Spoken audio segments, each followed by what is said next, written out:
disagree with soil ecosystem. But after that, Yeah, my pants don't fly. For example, Lazy student. the traditional approach to acid soil is tiller. That kind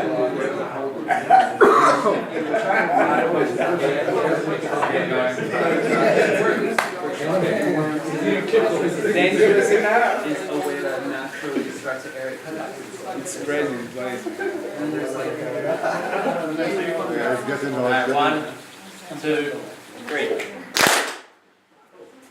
Okay, so I have notes. I haven't been doing this for 25 years or whatever like that. So go off the top of my head. I'm going to be referring to notes, and some of these lessons are the first time I've been giving these lessons. So let's see how. Welcome. Thank you. So chapter 2, concepts and themes in design. Some of these earlier chapters are the ones that I really enjoy. I really enjoy conceptual stuff, where we're working in the mind space and we're looking at how things interact, and this is where we kind of can get really creative about the way we think about things. And in the later chapters we start to go into more of the details, the actual specific strategies and the nuts and bolts and the things that you can and can't do. But right now we're still swimming in this kind of conceptual place, this place where we can be quite imaginative, and we're getting some of the conceptual rules and laws and principles that apply, that we're going to apply throughout everything we're doing in permaculture. It's really fun to be here. There's also a little bit of a trap being in here, and I was guilty of it for a long time, and I'm sure many of you have been or will be at some point, and I've titled it Permaculture Delusion Syndrome. And that's where we get caught up in the imagination process of the possibilities inherent in permaculture and bypass the actual real gritty hard work of doing it. And it is gritty and it is hard work. You know, Jeff has talked about a slog on this side, and when he says it, he means it. It was hard. It was hard work to get it from what, when you look outside and you see this bare, rubbled soil out there, to here wasn't something we just imagined into being, as much as I wish we could. However, that's just the reality of it, that it requires an input of energy, it requires an input of thought and design. But when we design it well, and we apply that design intelligently over time and incrementally, we get closer and closer and closer to a system where we're able to just start managing and maintaining more and more. And that's a reality. And that's something that we can get to. And this is why we'll talk about, I'll probably reference a lot when I speak about scale, the importance of scale. We have a tendency to want the big property, the big thing, but that requires a lot of work in management. So when we scale down and we work very incrementally through, then it's, in a way, we can breathe. Zaytuna, where I've been for the past over a year, almost, getting closer and closer to a year and a half, it's like being dropped in the deep end. We have so many systems in place that it was like, whoa, like it took me a long time to get my head around and manage all of it. It's like we've been running the whole time. We're just running to keep up with all the projects that have been implemented. They need to be followed through upon. They need to be maintained. So it's one thing to use this conceptual land to come up with really creative ideas, and the second thing to implement them over time. So there's a little bit of a reality check that happens there. Nevertheless, I love the realm of the conceptual and the imagination, and I find that really fun to play in. So first thing we're going to do is we're going to look at some of the laws and the principles that we use that are foundational. Again, we've started down at the ethics, as Jeff spoke about, and we're taking a step out. And we're going to continue to step out to details. So we're one step out, and we're starting to look at some of the laws, the very real scientific laws that we use, and some of the principles that we use to guide that in our choices and the way we interact with the landscape over time. So the very first one is what we call the law of return.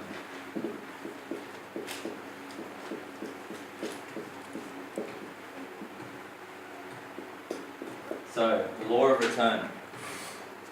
What we use we have to put back. Whatever we take, we need to put that equal amount of energy back.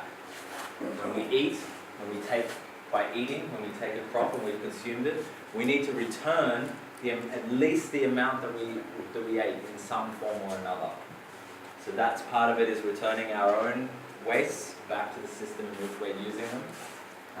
And that's also by using the energy from the sun, capture carbon, the energy from the air.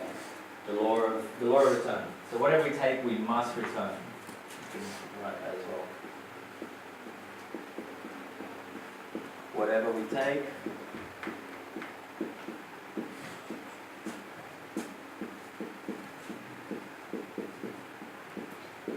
we have to put it back. We have to put it back into the system. That's foundational. That's something you can't get out of. If you want to move towards sustainability, like Jeff gave the definition of sustainability before, we have to return whatever we take, and that includes, and this is again, some of these things are ideals. They're things that we're going to have to work towards for a long time. We may not be able to jump in and straight do it, but if we get a tractor and we start using a tractor on the land, we have to return as much energy into that system in terms of soil creation and life creation that it took to build that tractor, that it took to build the tools that we use. We need to put that back into the system. We need to return the equivalent energy of all the fossil fuels we use to run the tractor on the property. So that's something that we need to incorporate into our long-term visions and ideas. And this can be a long-term thing. When we bring in an excavator to a site and we do earthworks and we build a dam and we put in swales, we put in structures that will, over time, return that quality of energy back to the system if managed intelligently. So it's a big input of embodied energy. It's a big input of fossil fuels, big machine coming on site, doing all kinds of crazy stuff. But over the lifetime of the system, that energy will be returned. So sometimes we need to make those choices. You know, when we use our tractor on site, we use it to do a lot of work that will take us a lot longer energy-wise by hand to do. We take a lot of mulch and turn that into a lot of compost, and as a result create a lot of soil life as a result of using this machine. So when we use things, we've got to use them really intelligently. And that's a broad thing. It's not necessarily going to be completely causal. This equals that amount of return. So this is, again, it's a conceptual thing, but it's something that we need to incorporate. Whatever we take, we must return. And we can look at the current disharmony and the dysfunction and the dis-ease that we find in our current society is a basic result of this not being followed. When we consume and we don't put back, we're creating an imbalance that we're now paying for. And I think there's been assessments of how many Earths we need to support the amount of people. We need 4 Earths to support the amount of people that are on here. That's how much we take. Huh? Right now. We take at least 4 times the amount of resources that we put back in our lifetime. So that's a bit of a disharmony. I'm going to refer to this. This is a conceptual model that I borrowed from outside of here that I really like to make sense of things. And I refer to this sometimes, and we can look at several different domains. Let's look at the personal, the physical, the systemic, and societal. So societal can also be, a thought of a systems, political systems, economic systems, food transport systems, all that kind of stuff, and the cultural or interpersonal. So this is just a kind of model of these are just some distinctions that we make. These are some divisions that we make, and all the divisions and distinctions that we're going to make are arbitrary. They're ones that we're making for our own understanding. We're taking things apart in order to understand a bit deeper. So if we look at this,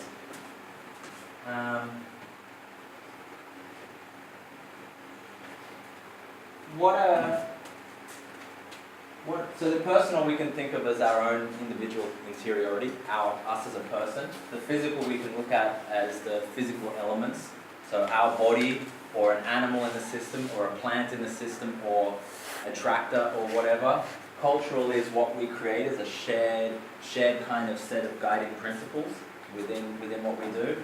And systemic or societal, we can also look at as our ecosystems, so the biggest systems of nature. We can look at as our political systems, our economic systems, and everything.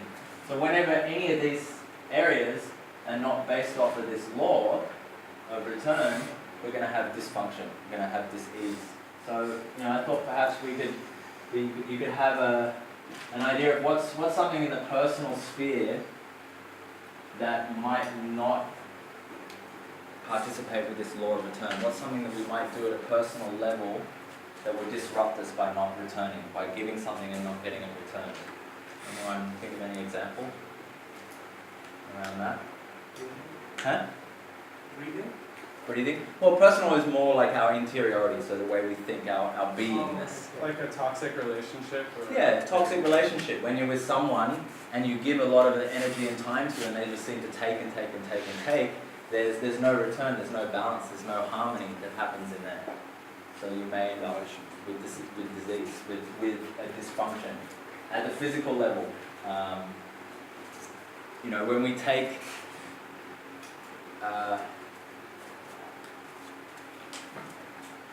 like overgrazing, as you know. yeah, when we take more nutrients that we then return, we end up with a problem. Anyway, so that's just one thing. Let's just move on from that. There's another two laws of science that we build upon. I'm going to come back to this a little bit later in more detail, probably towards the end of the course.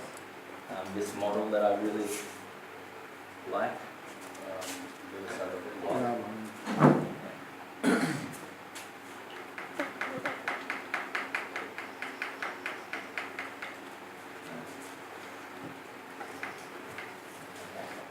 So, basic law of thermodynamics. Anyone know the basic law of thermodynamics?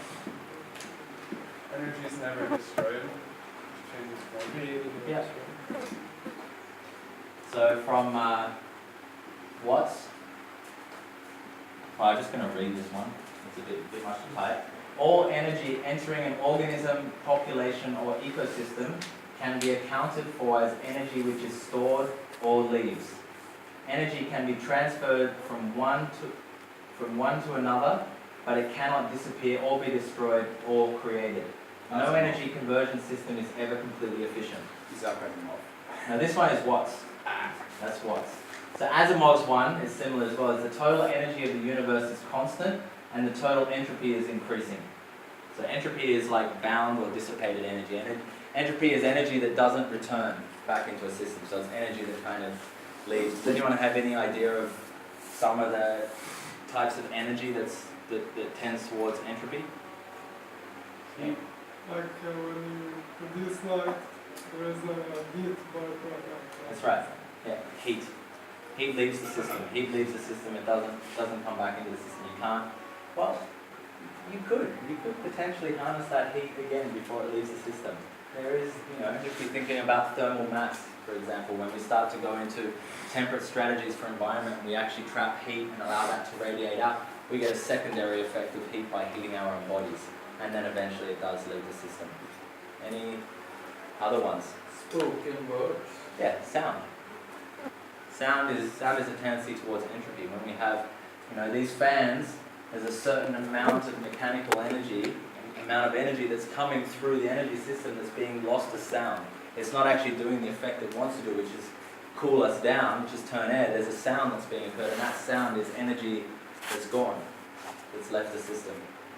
We can't return to it. So that's just something that's happening. That's something that's happening as a natural tendency of the universe.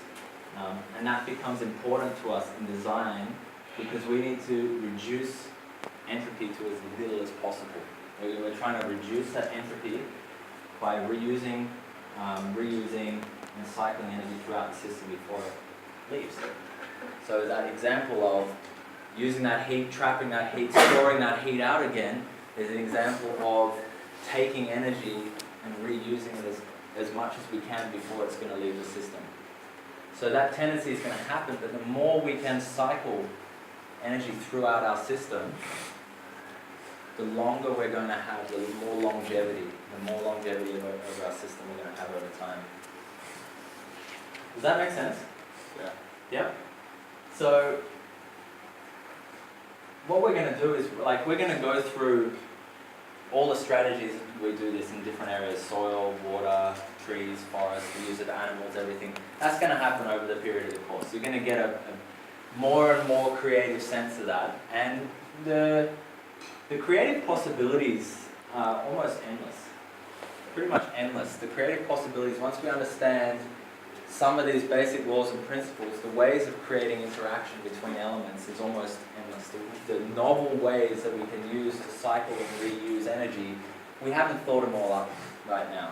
You know, even at the farm as Zaytuna, we're discovering new things all the time. We're discovering new ways of using elements in our system that aren't being done elsewhere, and people elsewhere are discovering new ways in their area to do things that aren't being done there. So there's almost an endless possibility that's within climate, microclimate, within the elements that we have. There's all these possible ways that we can then create connections and slow down this process of entropy.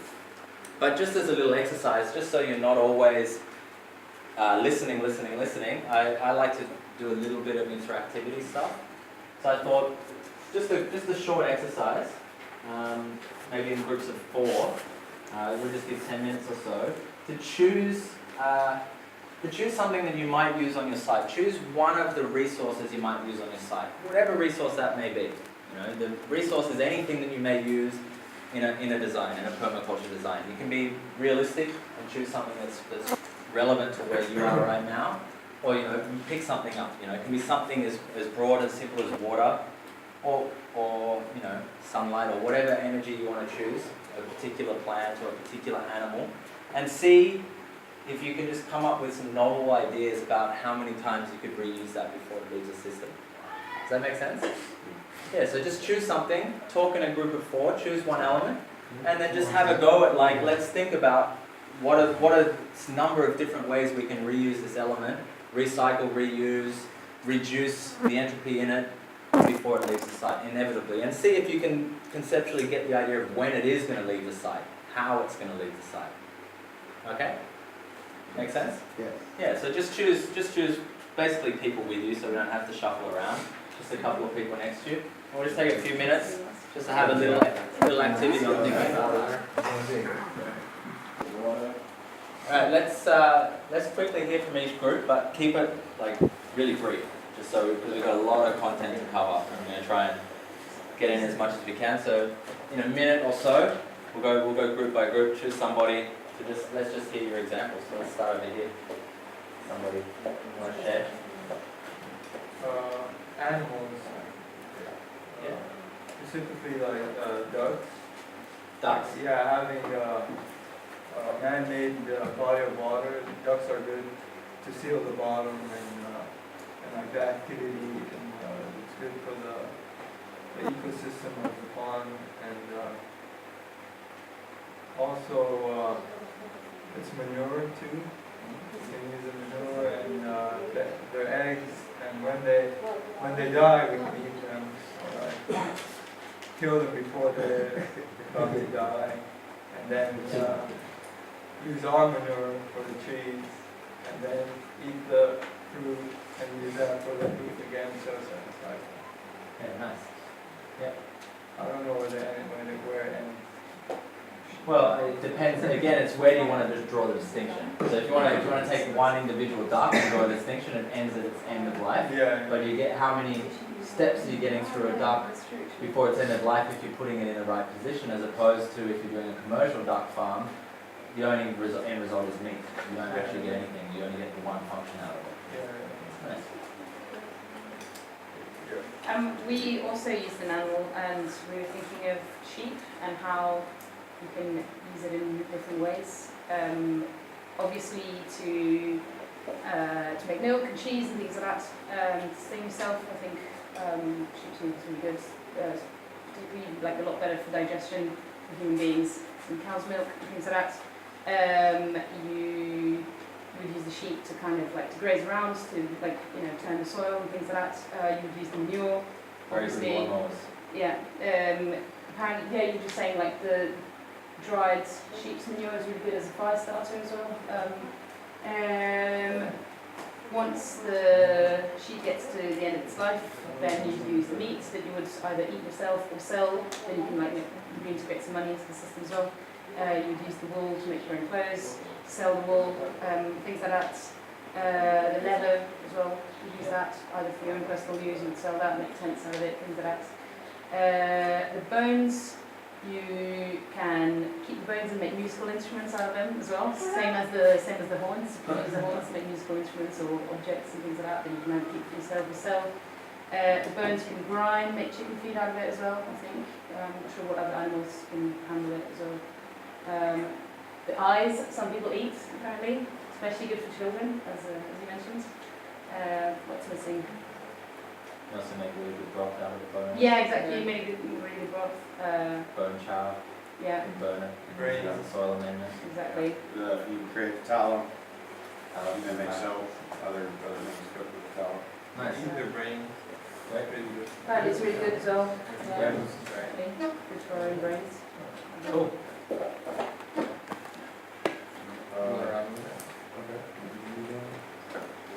We went with solar, specifically a solar oven. You can use it to cook. You eat the food. After the waste can be composted, the compost goes into the plants.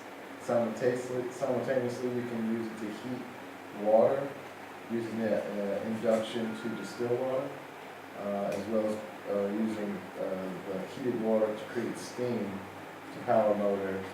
And that can power something else, and then you're in the week. And the potential end of something like a solar oven is quite a long way away when it rusts and falls apart. That's the end of the oven itself. Yeah, nice.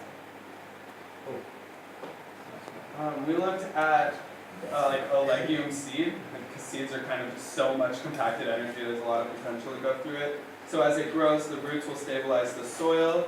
As it gets taller, it can produce shade that will cool the soil, and it creates humidity as a byproduct of photosynthesis. It will fix nitrogen once it gets the nodules going. Most of them can create a legume that, after it begins to fruit, will can be used as chicken feed, and you lose a little energy that way, but that's more like solar energy being transferred in a different direction.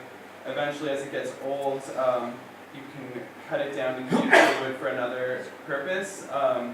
And then the final use of that wood, just in our situation, was putting it into a biochar oven, where 50% of the energy is then immediately gone up and lost, and 50% is stored as carbon, like a carbon sink into the soil, and then it's sort of this very long-term release of the last bit. Nice. Cool. We took as an example clothes, Yep. trousers and so on. Yeah, and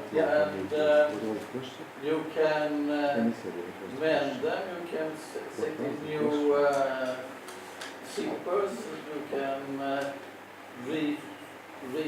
restructure them from a man's shirt to a shirts or women's shirt and so on. And with wool, you can use it in many cycles. When wool sweater is worn out, you can just rip it out and knit it again and so on. Yeah. But then at the end you can put it into the compost to have it to, and then it's very important to what you put in.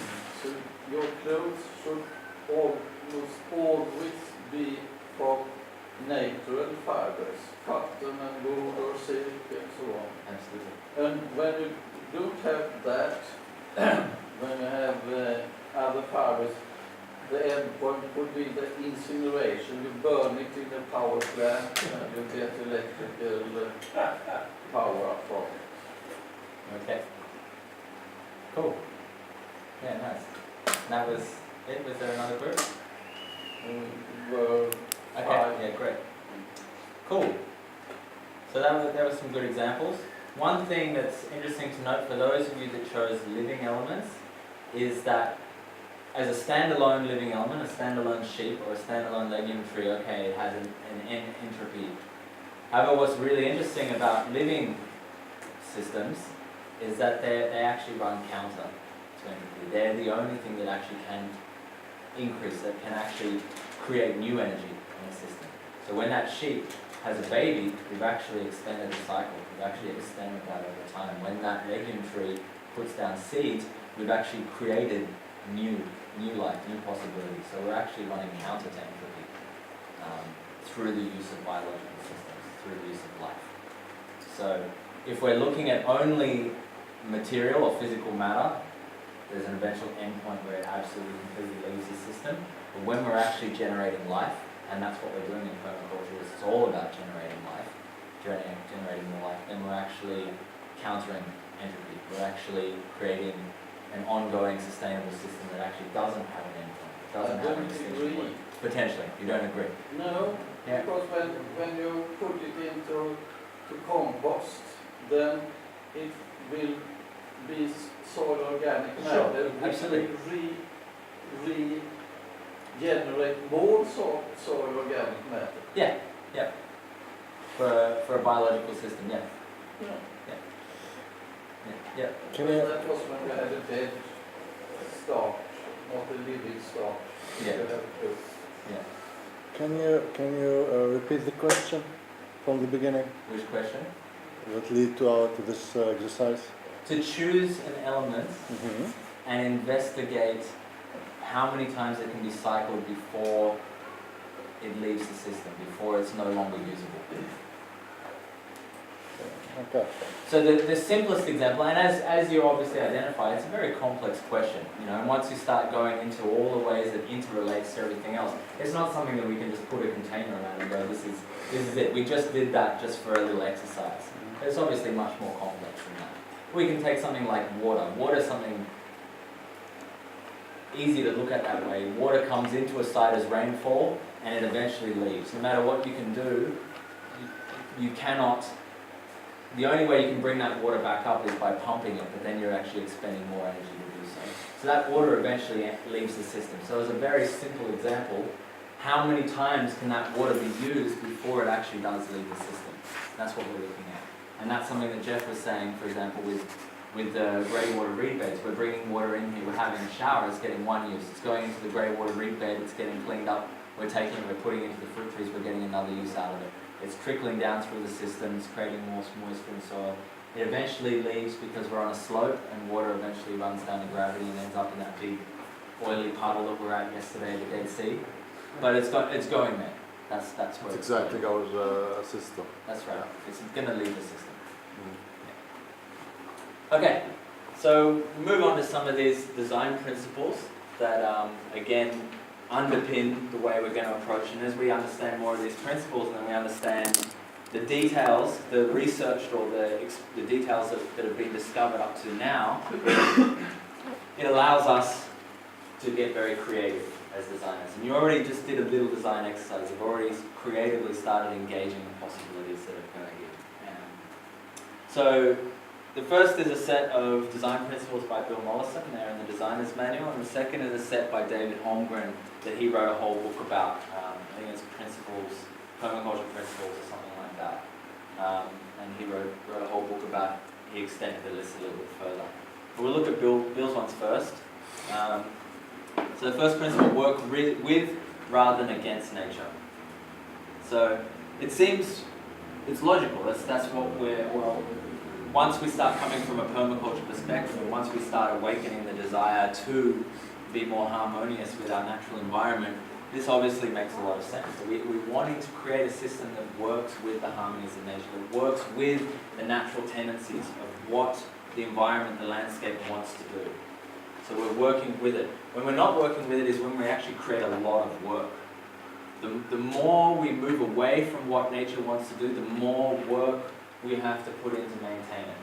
So when we go to these extreme examples of industrial agriculture, the amount of energy that this, even to the point where it's one big fat guy sitting behind a computer programming a machine that's running up and down and spraying and harvesting and everything, these giant machines, it's an immense amount of energy and effort to maintain this system into this kind of way of being. Nature doesn't want to do it. Nature will resist it at every possible turn.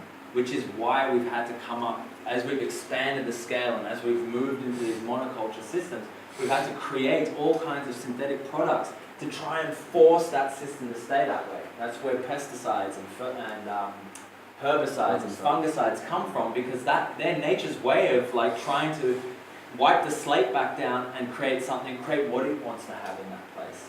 So we're having to put an immense amount of energy into maintaining it rather than when we work with it. And we can monitor ourselves in a permaculture system of how much am I trying to force this area, this bit of land to do something.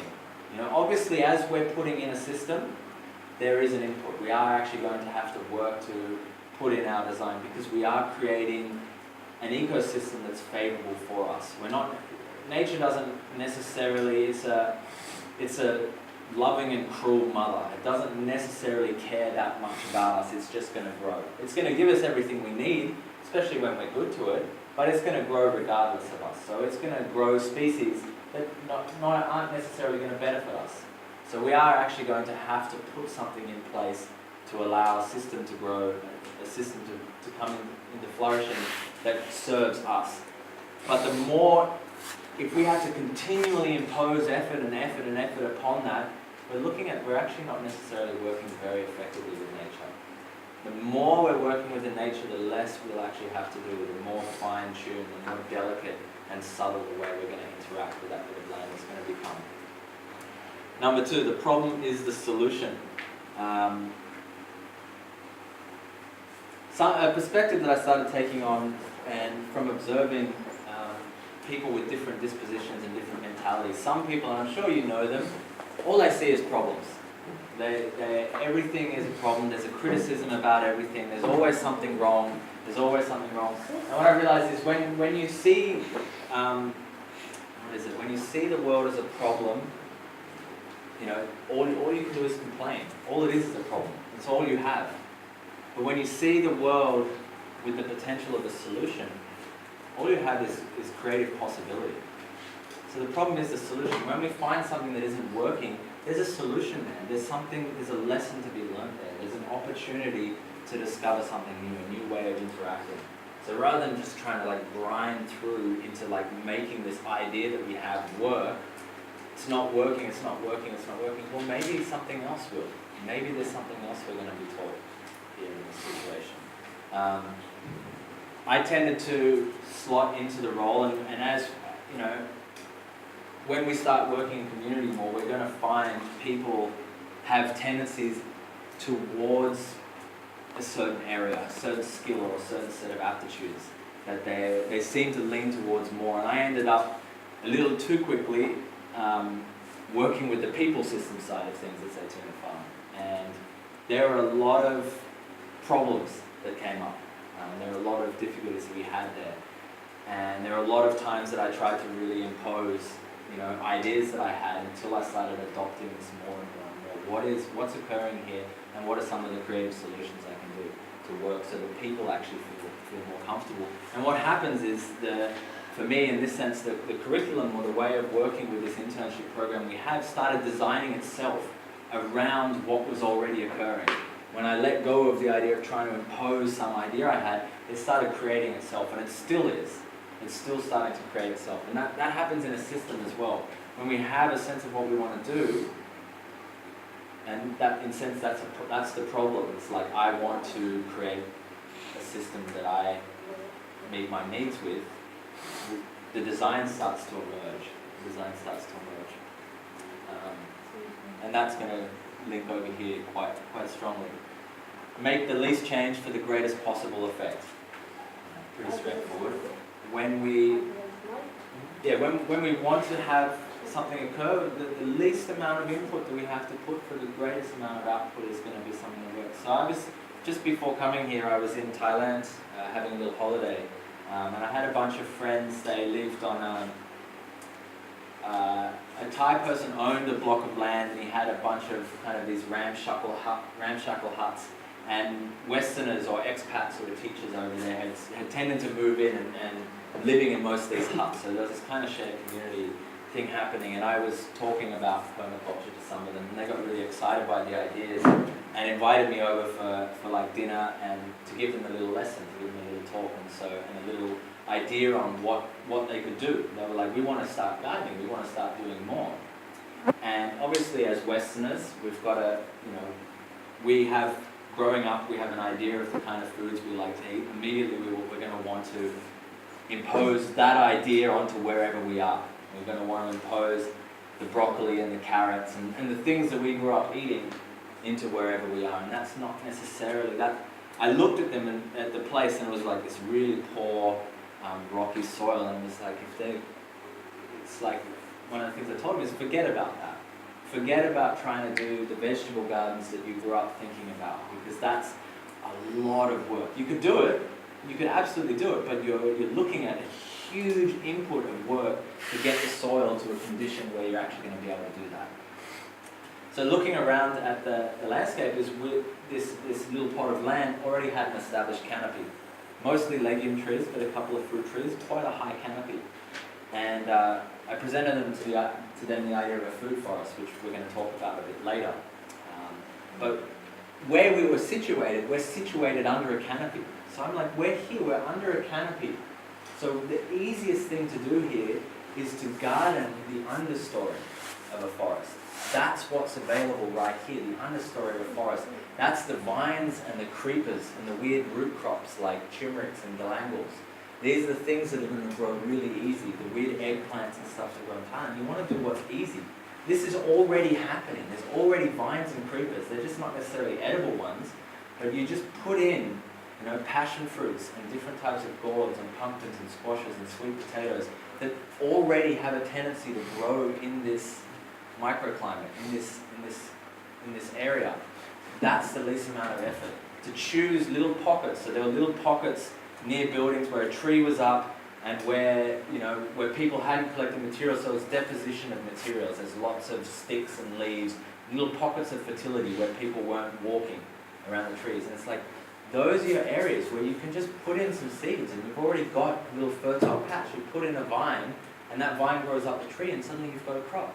It may not be what you're used to. It may not be something like, let's grow a crop of carrots, maybe a crop of gourds or something, but then we're starting to get a localized diet. So it's the least change. Rather than trying to impose something else, we're just working with what's already there.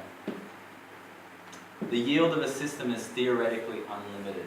So we can come along, continuing on that example, we can come along, we can put in some places, and someone else who's more experienced than me, a local perhaps, someone who knows more diversity, will be able to come along and point to something else that could be planted. And someone else will be able to point to something else to be planted. In an area, there's always another niche to occupy. There's always another space in time, or another space in physical location. We're going to talk about niches in time and niches in space a little bit later. But there's always something more that we know. There's always another interconnection or another interaction between elements that can occur so that we can expand the yield. And so it's theoretically unlimited. We can continue to expand those yields by making more and more maximal use of what's available to us. And the last one, everything gardens, is an idea that every element of the system is potentially a life-giving element of the system. So any animal that we bring into a system can play a function in creating a garden, in creating life, in creating a forest, when we use them in their appropriate position. So we'll learn all about appropriate positions for animals and elements of a system later, but potentially everything gardens. Everything has a role to play in the system if placed properly. And we'll just go quickly through Holmgren's design principles, and he has these little slogan-y things that I wrote down here that he goes with each one. So, first one is observe and interact, and he likes to say beauty is in the eye of the beholder. So it's just a way of looking. We want to observe. That's that scientific way that Jeff was speaking about before, where we observe, we watch what's happening. We also want to get involved. We actually interact. We make an adjustment, make a change, and see what happens. Make another observation, make another interaction, make another observation. So we're interacting with the system as it's evolving, constantly. Catch and store energy. Make hay while the sun shines. So we want to catch that energy. making hay, we're actually catching the energy of the sun to make something. We're making hay, so we're actually harvesting that before it gets wet and waterlogged and starts to decompose. So we're catching as much energy and storing as much as we can. When we put a rainwater tank in, we're capturing the energy of the water and we're storing it for later. Obtain a yield. You can't work on an empty stomach. Obviously, that's one of the foundational elements. If we weren't trying to obtain a yield, we might as well just go and put in a pretty landscape garden. We're doing this to obtain a yield. It's all being done to obtain a yield. Apply self-regulation and accept feedback. The sins of the fathers are visited on the children of the 7th generation. So, feedback can be potentially one of the most difficult things to receive, and also the most enlightening or insightful things. So feedback is being able to see and receive what's working and what isn't. So being able to be in interaction with the system and see and admit when something fails and takes that as feedback, that something isn't working, something needs to be adjusted, something needs to be regulated. So be willing to interact in a system where we're able to constantly monitor for feedback. We're constantly monitoring what is happening here. If a yield goes down, if something isn't working, the answer isn't necessarily always to add more. There may be an adjustment that we need to make. So there's feedback there for us. Use and value renewable resources. Let nature take its course. Obviously, we want to move towards using as many renewable resources as we can. Holmgren goes a little bit too far in this direction, in my opinion. For example, he won't even fly to another country to teach anymore because he doesn't like the carbon offset from being on an aeroplane. There's benefit to that. There's also using what's available right now. Fossil fuels is obviously going to decrease at some point, and we can use that to bring in an excavator and do remarkable stuff to the landscape as a result of that. But obviously we're going to want to value and use renewable resources as much as possible, continually moving further and further and further towards that. Produce no waste. Waste not, want not. Pretty straightforward. Anytime we have waste, like an actual waste product, it means that we're missing a connection in our system. Something isn't connected to something else. So potentially every waste in a system is an input for another element of the system. Our physical waste, when we put it through the compost toilet, and we compost it over time, becomes an input for a fruit tree. It's not waste anymore. So produce no waste. We get to a point where we're actually not producing any waste. And these are things that we need to work towards over time. It's potentially difficult, especially when we're still buying things that are from off-site. They're always coming in these packages. And these packages are something that's wasteful. It's not connected to anything else. Maybe in the future that will be something that's possible when there's compostable packages. Paul Stamets has been doing a lot of research into making mushroom or mycelia-based stuff that can be composted. I even watched something where he had a box, that you can use to, you get your shoebox or something, but it's actually been inoculated with mushroom spores. So when you put it down, you put water on it, it actually starts to create mushrooms. It becomes a little mushroom box. And then you actually can create more spores from that. You can actually inoculate a system through that. So it's possible. It's possible to do this at a bigger scale. We don't necessarily have to all go completely off grid and shut ourselves off from the world. As we adopt these kind of things on a bigger and bigger scale globally, these kind of things are going to naturally expand a lot bigger, and we're going to have global solutions. But obviously at the food producing level, we're going to always want to come as local as possible. 0 food miles, as Jeff said. Design from patterns to details. Can't see the wood for the trees. So we're always going to want to start out as far away as we can, and that's why we've started out with ethics and principles and laws. We're starting further away. We're starting in the major patterns. Before we go into the details, we're starting outwards in the patterns. And when we go into a landscape, that's what we're going to want to do as well. We're going to look at what are the biggest patterns on the landscape. So, we just had an earthworks course in Zaytuna on a neighbouring property. So Zaytuna's already got a really big pattern imposed on it, and it can be quite hard when you come and see it to see what it could have looked like before that. And it's got the patterns there, and it kind of makes sense where everything is. Our neighbouring property was just it's just a blank slate. It's just open pasture. There's a couple of, maybe 3 or 4 big trees on there, and that's it. That's it. There's no. So the first pattern is to look at the pattern in the landscape, the contour. So we had the earthworks course, and we had an earth mover come in and put in a dam, 2 dams, and a swale. And all of a sudden, there's a pattern. You step back and you look, there's a pattern. The swale has just put a division in the property. The dam has just put a water storage in the property. There's a pattern here. It starts to design the next step. That big pattern, that topographic pattern, we'll talk about topography later. By following that and putting in earthworks, we've suddenly got a pattern on the landscape. Then we can take a step in and we can zoom in a little bit further. The house site starts to reveal itself. The orientation of the house site and the garden of the house site starts to reveal itself. The access around that, we designed a road, there's a road crossing on the swale, so the access starts to reveal itself. So we're starting to reveal the details by starting at the pattern level. Integrate rather than segregate. So again, this is about creating connectivity, creating connections between elements of the system rather than putting that one over there and that one over there and that one over there and leaving them all alone. We're trying to connect everything together. What's it saying for this? Many hands make light work. And then again, this is seeing, so sometimes we might, like for example, the internship program, we look at everyone almost the same as they come in.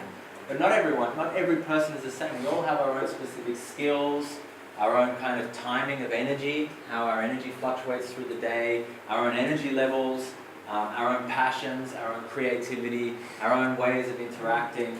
So if we were to force you all to do exactly the same work every single day, we're segregating an idea. Rather than integrating you as individuals into a harmonious whole, we're putting this blanket thing. But when we start to work with people's natural tendencies, this is just an example of it, and we start to integrate that into a bigger harmonious whole, we start to create something that's bigger than the sum of its parts. That idea that we have all the time. So we're always working towards that. Use slow and small solutions. Incremental. We're going to be very incremental.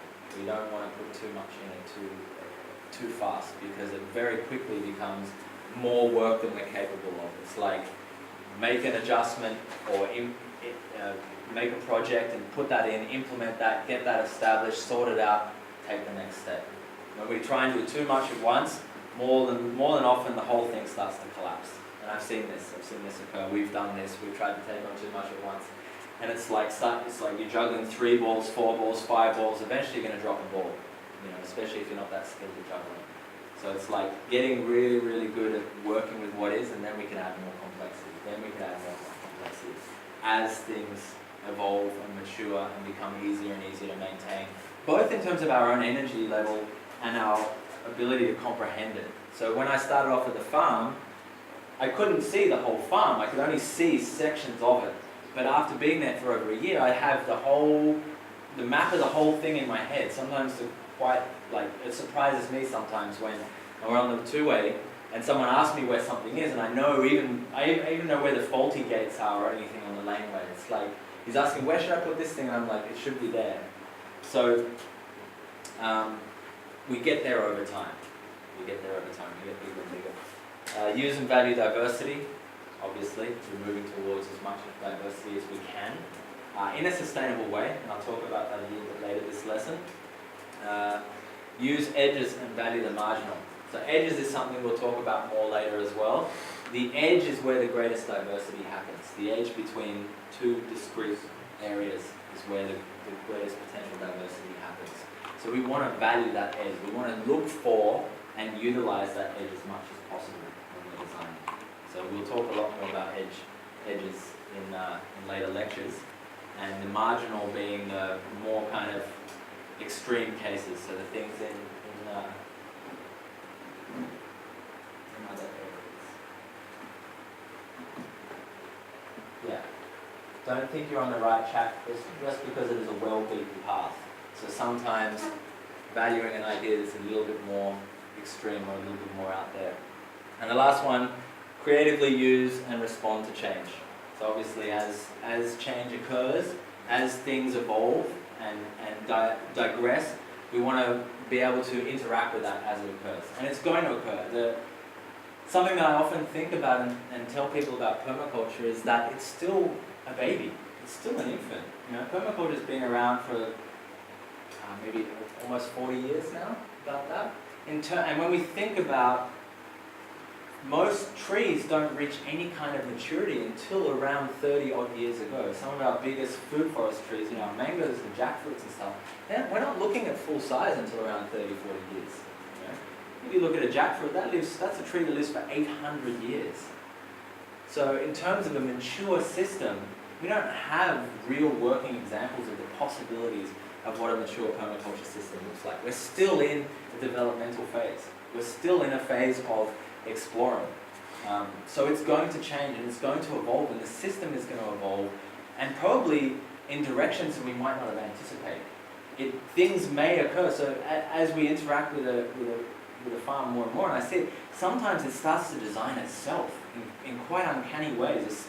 A location on the site will suddenly become available in a creative sense, but also in an opportunistic sense that we weren't quite aware of in the beginning.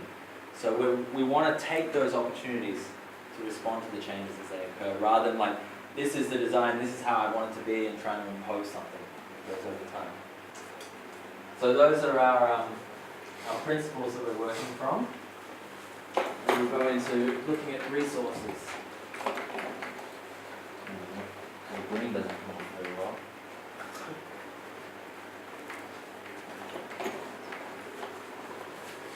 Make sure we use this purple one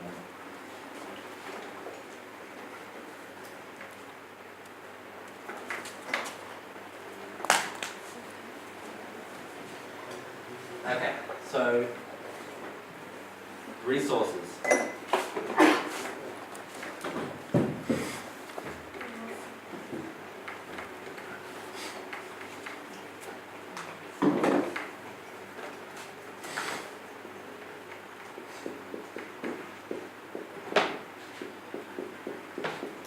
So resources are the energy that comes into our system.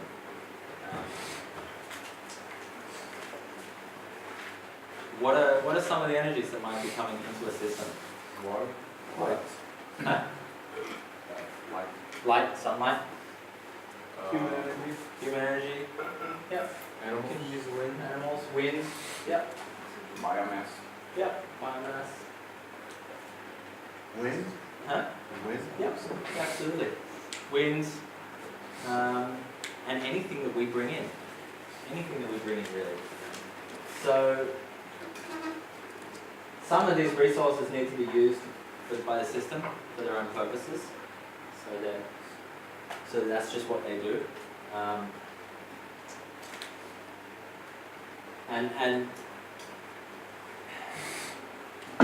so some of these resources, they're being used up by the nature. Like water needs to recharge the subsoil. Like it needs to be used as part of what it does.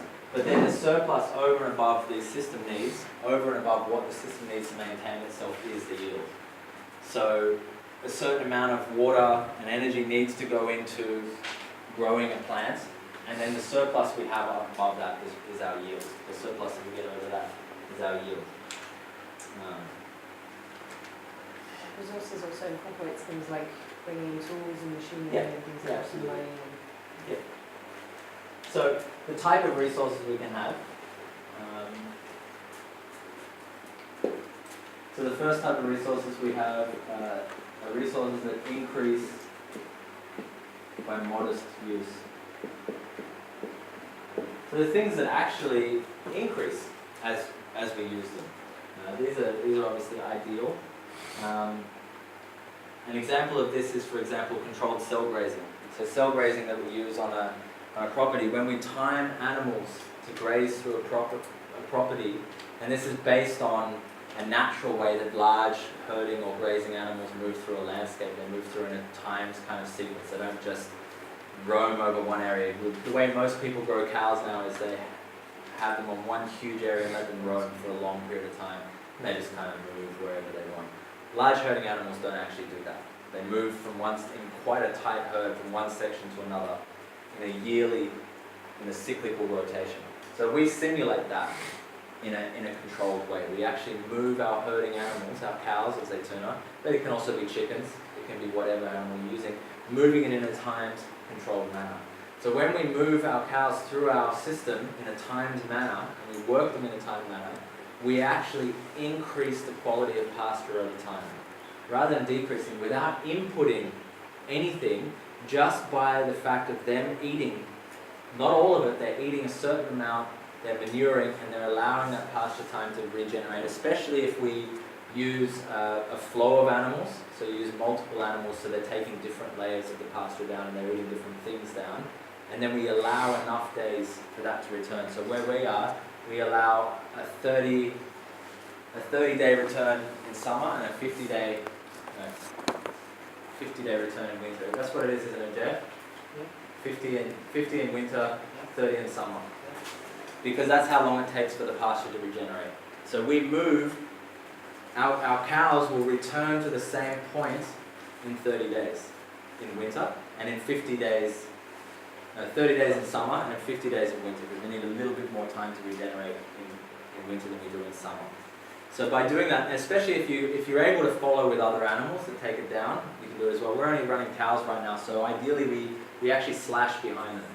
So we actually run the cows through, then we come through with our tractor and we actually slash the rest of the grass down, which actually forces the new shooting grass to shoot to dense, to become more dense. So the grass actually becomes more dense by that action, and when it reshoots it's even denser. We actually end up with improved pasture over time. So we're moderately using our pasture, and we're getting a resource, which is the pasture and the soil fertility, is increasing over time. So you could do that instead of slashing, like follow sheep behind the... That's right. Yeah, you can follow sheep behind cows, and sheep will take the grass even lower than cows will.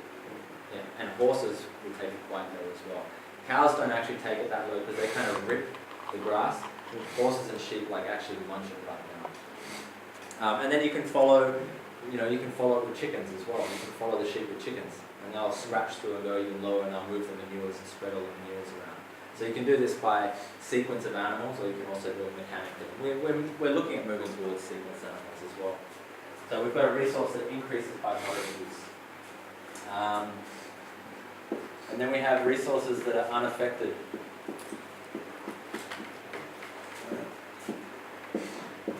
By use. So we can use them as many times as we like, and there's no impact. Anyone have an idea of a resource that we could use unlimited times without impact? The sun. The sun, absolutely. It doesn't. Our use of the sun doesn't decrease it. Doesn't increase it either. It doesn't do anything. It's fairly inert in terms of our usage of it. It's a free resource. Another resource that we could do may be stone. So we may use stone mulch in a garden, or we could use thermal mass. We use stone for thermal mass, so we're actually getting a heat resource off this stone. So we're actually getting a resource that doesn't, the stone, if we use it for heat, it doesn't go, it gets a little bit smaller every time we get a little bit of heat off it, and it stays. It doesn't get bigger either. So it's a resource that's unaffected by our utilization. Another one might be hydroelectric generation. So if we're using, solar energy is one of them, hydroelectricity is another one. So if we're using the power of water to generate energy, that's not actually going to decrease the water. If the water is already following that path, we're just allowing a resource to be used from it. So then the other ones.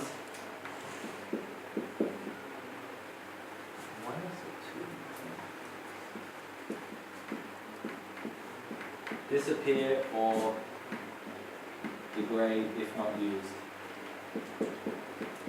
So these are resources that actually vanish, or they actually get worse if they're not used. Anyone got an idea on something like that? What's a resource that might disappear or degrade if we don't use it? Maybe past. Huh? Yeah, tools are rust if we're not using them and looking after. Your pasture, and your environment's going to turn to forest. Absolutely. The pasture is going to disappear as a resource if we don't actually use it. Or most environments. Yeah. If you wander around outside in the break and you see any of the date palms with fruit hanging over it, what's going to happen if we don't go and pick that fruit? falls down, the birds may eat it, or it just falls down, drops on the floor. It actually disappears, it degrades if we don't use it. So if we don't go and capture that. And also, feel free, I've fallen in love with the dates. I love doing that. So every break I'm out there munching straight off the trees. So feel free to go and have a little munch off any of the trees. The dates hanging off them if you like. They're delicious.